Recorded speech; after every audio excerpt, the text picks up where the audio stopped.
नमस्कार, मैं हूं आपकी एआई एंकर वैदिका और आप देख रहे हैं हिंदुस्तान 24। आइए देखते हैं आज की हमारी खास पेशकश।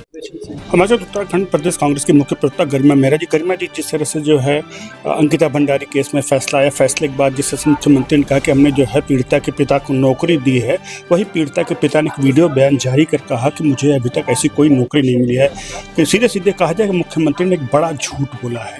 नहीं, भाजपा का तो नाम ही बड़ी झूठी पार्टी है। हम तो भारतीय जनता पार्टी उसको बोलते ही नहीं, हर बात में झूठ बोलते हैं ये लोग। आप देखिए ना कि एक तरफ ऑपरेशन सिंदूर चल ही रहा था कि इनके पोस्टर्स बाहर आ गए, तो वैसे ही इस केस में भी हुआ है कि इसमें जजमेंट आया भी नहीं था कोटद्वार कोर्ट का कि पहले इनके पोस्टर छपने शुरू हो गए। ये उगाही करना शुरू हो गया इनका उस हत्याकांड पर, जो इतना हैवानियत भरा हत्याकांड था जिससे सबका कलेजा फटा जा रहा है, जो सबकी संवेदनाएं उसकी रोते बिलखते माँ बाप के साथ है। 2 साल 9 महीने के बाद फाइनल फैसला आया था, तो माता पिता की बहुत बुरी हालत थी। ऐसे में इन लोगों को अपने प्रचार की भूख रहती है, तो पोस्टर रिलीज कर दिया गया जिसमें पहली लाइन कहती है कि 24 घंटे में आरोपियों को जेल भेजा गया। बिल्कुल असत्य है। ये तो रेवेन्यू और रेगुलर पुलिस के बीच में ही फुटबॉल बन के घूम रहा था मामला। पटवारी तो 2 दिन तक टहलाता रहा अंकिता के पिता को, गुमशुदगी की रिपोर्ट नहीं लिख रहा था। शव बरामद हुआ है 24 तारीख को, यानी कि 18 से गुमशुदा थी अंकिता, 23 तारीख को गिरफ्तारी होती है अभियुक्तों की।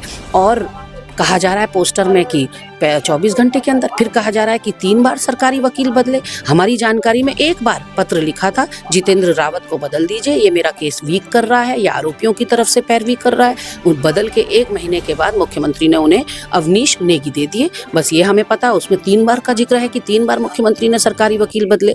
फिर एक जिक्र है कि बेटा और बाप दोनों को सरकारी नौकरी दी। अब पिताजी ने 6 घंटे के अंदर वीडियो रिलीज कर दिया और पूछा, मुख्यमंत्री जी बताइए कि कौन से विभाग में करता हूं मैं नौकरी। ये कैसा करारा तमाचा है मुख्यमंत्री के चेहरे पर। और कौन ये लोग हैं जो मुख्यमंत्री का नाम बदनाम कर रहे हैं इस तरह के पोस्टर बना के। कम जानकारी हो सकती है, आपके एम्प्लॉइज कम जानकारी रखते हों, लेकिन कम से कम आपके जो वरिष्ठ नेता हैं उन्होंने तो इसको वायरल होने से रोकना चाहिए था।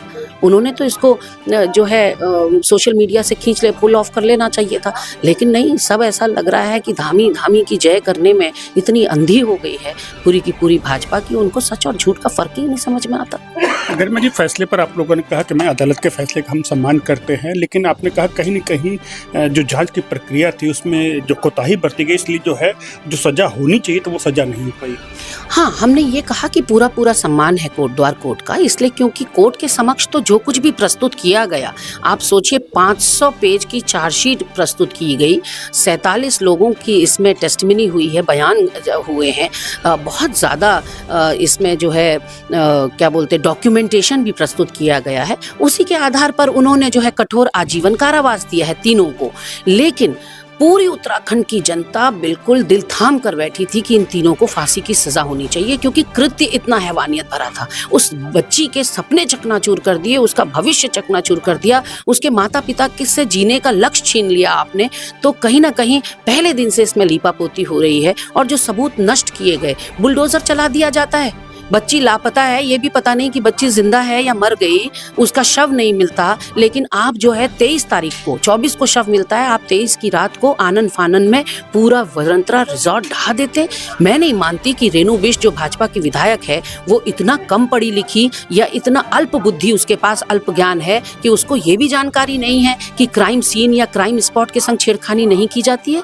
आप छेड़खानी तो छोड़िए, आपने बुलडोजर चला दिया और ध्वस्त कर दिया पूरा वो पोर्शन जहां अंकिता रहती थी। 17 दिन में 2 बार आगजनी होती है, पुलिस कस्टडी में होने के बावजूद, पुलिस की उपस्थिति के बावजूद। और वो पुलिस वाला जो टहला रहा था अंकिता के पिता को, वो पुलिस वाला जिसने ये कह दिया कि अंकिता का फ़ोन नहीं मिल रहा है, सीसीटीवी कैमरे खराब कर दिए गए, पोस्टमार्टम की जांच में 5 डॉक्टरों की टीम ने पोस्टमार्टम किया, उसमें महिला डॉक्टर नहीं बैठाई जाती है। तो आप सोचिए इसमें लूप होल्स हैं। तो ये सबूत और साक्ष्य हम चाहते थे कि कोर्ट के समक्ष रखे जाएं और इन लोगों पर भी आरोप तय हो, रेणु बिष्ट पे आरोप तय हो, पुलिस वालों पर आरोप तय हो। लेकिन कुछ भी आरोप तो छोड़िए, एक टीका टिप्पणी तक नहीं हुई इन लोगों के ऊपर।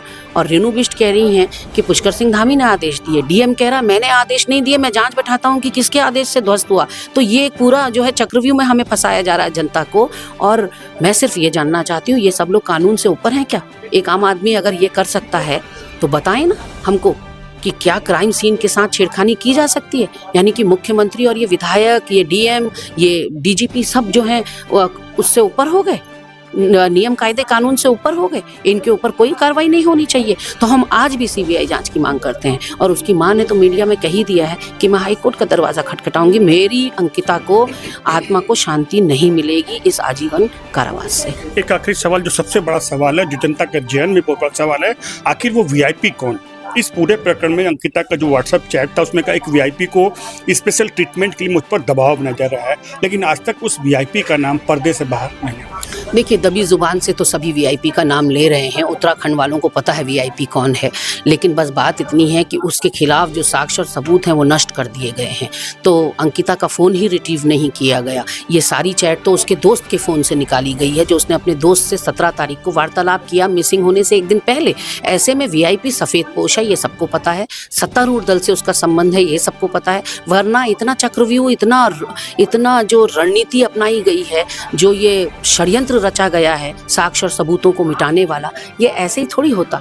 तो कहीं ना कहीं अपनों को बचाने के लिए भाजपा अपने सारे घोड़े खोल देती है। अब विजय शाह के केस में देख लीजिए, जो हमारी बहादुर बेटी का अपमान करते हैं। आप बृजभूषण सिंह के केस में देख लीजिए, आप किसी भी केस में देखिए, भाजपा का व्यक्ति यदि संलिप्त है और यदि केस भाजपा के व्यक्ति से संबंधित है तो फिर भाजपा उसको बचाने के लिए एड़ी चोटी का जोर लगा देती है। हिंदुस्तान 24 से मिलने बहुत बहुत धन्यवाद। देखा आपने, ये थी उत्तराखंड प्रदेश कांग्रेस के मुख्य प्रवक्ता गरिमा मेहरा जी, कैमरा पर्सन शुभ के साथ महेश ने कमल, हिंदुस्तान 24 दिल्ली। आपको हमारी यह पेशकश कैसी लगी, हमें ज़रूर बताएं। वीडियो पसंद आए तो इसे लाइक करें, शेयर करें और अपने चैनल हिंदुस्तान 24 को सब्सक्राइब करें। धन्यवाद।